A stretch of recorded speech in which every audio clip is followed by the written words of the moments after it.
Hey guys, I just finished spraying my first ever Raptor liner on bottom doors and rocker panels, and you're going to want to stick around to the end of the video to see some helpful tips and tricks, what to avoid, and just some little details to help you get a better finish. Stay tuned. So let me ask you this. What do you do when you completely muck up a spray and box liner job on your daughter's 1980 Chevy pickup? You go ahead and you do an external Raptor liner job with no other practice than messing up your daughter's truck. So this is what we're doing. We have got this 2011 Nissan Frontier, and we're going to do Raptor liner on the wheel well ends, the fender flares, down the rocker panels, and around the tailgate. But let me back up for a minute. Back in January of this year, I had painted the sides of the truck box here. There was some bad bodywork done. There was no rust holes, but there was a couple dents and some pits. And somebody had done a very poor rattle can paint job, and it didn't match. It looked horrible. I got varying results. I'll be straight up and honest. This side turned out okay. The other side, not good. Turns out I had some buildup in my paint gun from a little bit of neglect, I would say. And he has a small amount of dirt road he lives on like I do. And all this is, I don't know if you can see it in the camera. I'll focus in on it maybe. It's all stone chipped up. Now, I figure when I did the paint job, the underneath paint was really good, so I just used that as my primer surface. And I should have primed it to give it more adhesion. But at the end of the day, my problem is both sides have a whole pile of stone chips, and that's no good. I'm going to repaint the box sides in Endura, and then we're going to Raptor liner the basically this line. There, you can start seeing all those stone chips now. And I mean, the way the box is flared out, if you were to look, it pops out quite a ways. They're in the way of the spray from the front wheels, but we can do better. So that's essentially it. I'm going to use tintable rocker liner to do all the wheel well edges, the flare basically of the tire. We were only going to go down to here, but with how the rocks and road debris was hitting the whole fender flare, we decided that just going to this edge here wasn't going to be enough, so we should do up. And we want to leave this nice curved in body line, so we're going to go up to it, and when we mask, we'll have a nice little edge of a brake line, be Raptor liner painted to body match. And up here I'm going to repaint. Now this actually looks really good on this side, but since I'm going to spray, I sprayed this with nissan originally, and I'm going to spray Endura this time, so I'm going to redo the whole thing both sides, and I'm going to repaint the tailgate as well, I believe. I got to take a look at it again. But anyway, that's what we're going to be doing. This side I started cleaning it up. There was a lot of stone chips, and they're coming out nicely since this is going to be Raptor liner from here down. I can be a little bit rude with it and still get a very nice product at the end of it. At least that's what I'm saying in my head. But yeah, that's where we're going to sit for a little bit. Later on this afternoon, we'll come back to it. It's actually been almost all week. So a little bit of, we'll say, procrastination, apprehension, whatever. Finally, everything is prepped up. I'll give you a quick walk around here, but we are ready to do the almost completely ready to spray the box liner on. Eden is here helping, and she is doing a wipe down of the area. Everything is masked off, that we don't want any overspray on. We're not worried about up in the wheel wells here because that's just going to get some black rocker guard to clean it up anyway. But the front wheel wells, we didn't want anything in there. Bottom lip of the tailgate is ready, and that's it. once that's all wiped up, we're going to take a short break and we'll get to spraying.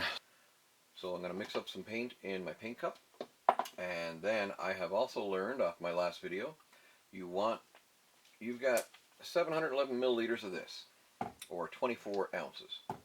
And then you're going to put 8 ounces, I believe, of hardener in with it. And that brings your level up to this line. Well, once you put about 100 milliliters of paint in there, you're just overflowing.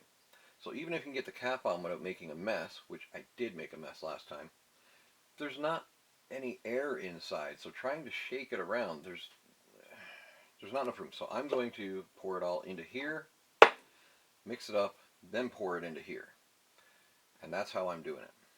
So according to the videos I've watched, and most of these are on Raptor Liner official YouTube page, I'm going to want to spray at about 60 psi at about 24 to 30 inches away from the panel. So I've got a test sheet set up at the back of the garage. I'm going to try that out. If I'm happy with the texture I get, straight to painting. If I'm not, then I've got time to mess around with it a little bit. But without further ado, time to mix up, and I'll see you at the spray, at my spray test patch area. Alright, so I got to set my regulator. We will talk about the black tape in a little bit, but let me just set my regulator and we'll see where we go from there.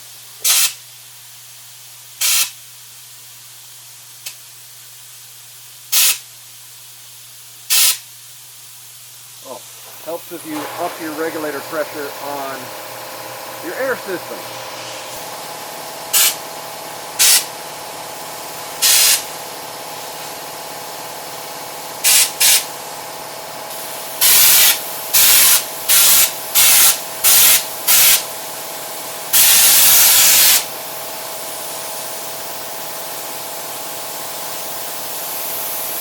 Well, that's about the right pattern we're going to go for, so let's get to it.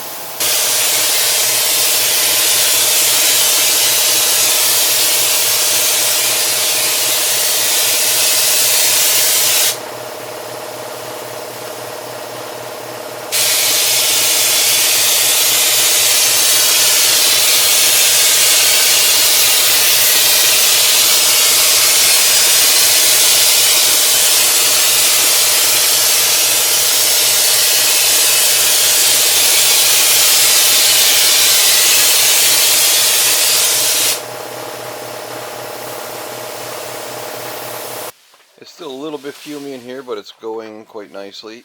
Brooke is masking it off, or unmasking it right now. And we're actually looking pretty good. We got an even coat. And I hope you can see it anyway. I can't really see it in the lens, but hopefully you can. Pretty happy all the way around. We're going to get this unmasked and bring you back for the final product here. Alright guys, so I don't know if you can actually see it or not, but Raptor Liner's done. It went on decent once I fixed a few things up. So where to start? I had issues. First issue, the Raptor Liner gun that I had bought was not actually a Raptor Liner gun. It was a Schultz gun, and it was supposed to fit the bottles. If I'd have saved an old bottle, I'd have known right away that it didn't. So the cap that screws down was too large. So there I was. I'm like, well, it's getting sprayed today. So I started wrapping the bottles with electrical tape. That's the reason why you saw electrical tape on the thing. I'll show you one of them right now. There it is. Look at that beauty. I ended up wrapping a pile of electrical tape around the opening, and then a pile of it over the gun and the bottle. So that fixed up that part of it and made it functional for me. I did have a problem with one of my airline fittings, which I fixed after my first bottle as well. I used more than I thought, so I kind of lost my place. I have my bottle issue, okay? I used more product than I thought I was going to, and if I had have seen, there's a funny story here. A fellow YouTuber, his name's Darren67-72. He's working on a beautiful C10. You should check out his videos. It's either Wrenching with Darren or Darren 67-72. Take a look. Darren.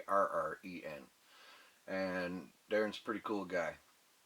We talked back and forth a little bit about what I found with my Raptor liner kit and what he found when he did his Raptor liner kit, and we both had varying results.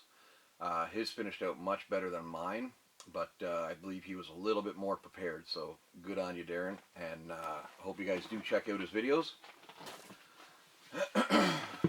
Now, as much masking as you can do, there's always something that's going to get through. Thankfully, this stuff was still pretty soft when I unmasked it, so I was able to knock it off with my thumbnail. No problem there.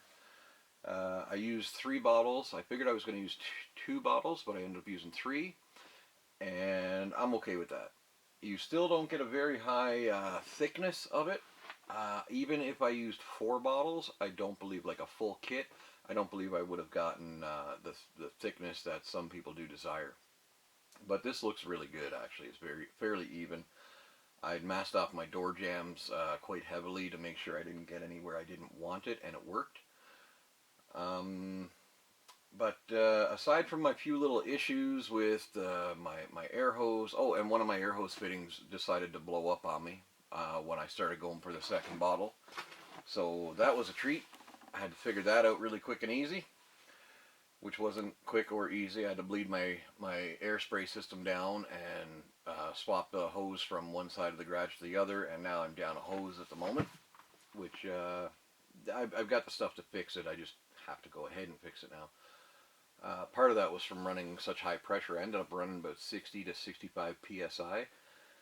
And one thing that, okay, I've had some good tips, and there are some good tips on the Raptor Liner YouTube page, the official page, and I will say, when they tell you that you can't spray it like a regular spray gun, that is 100% correct. If you try that, you're going to have a big gloppy part in the middle, and it's just going to be peppered out on the outsides. What you're going to end up doing is give it almost like you're whipping it with your wrist. You're in a semicircular pattern, and that seems to go good. You're going steady, but at the same time, you just kind of come back and you're, I don't know. If you, that was the only way I found I could get an evenness without any striping at all.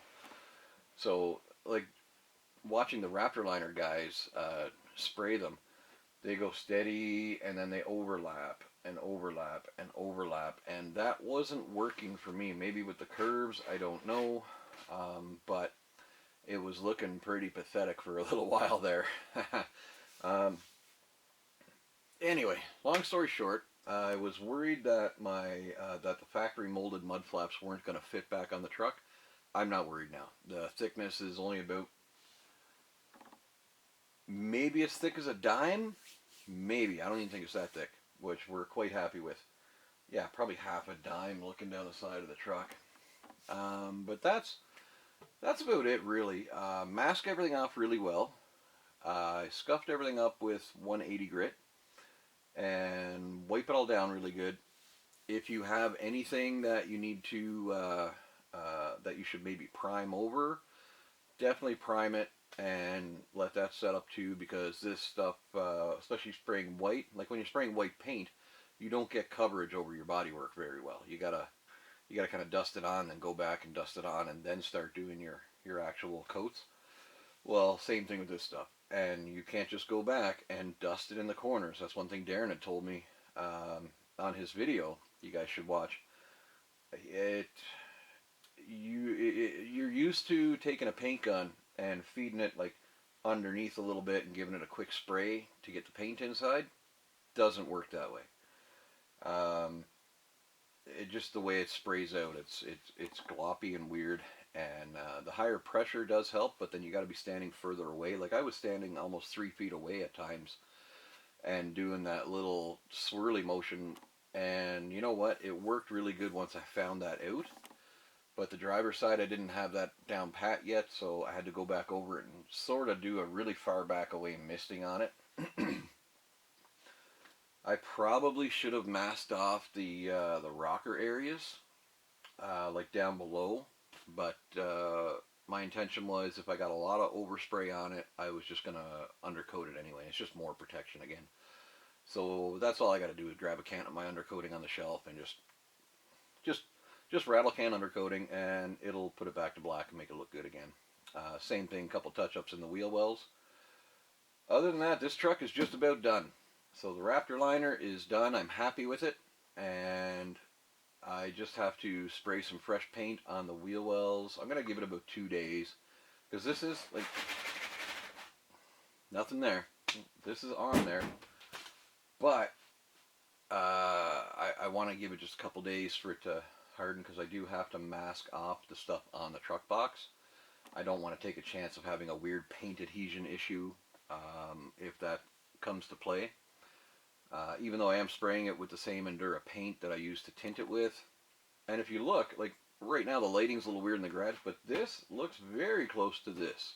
I'm really happy with the paint coverage and the tint. I call that a win.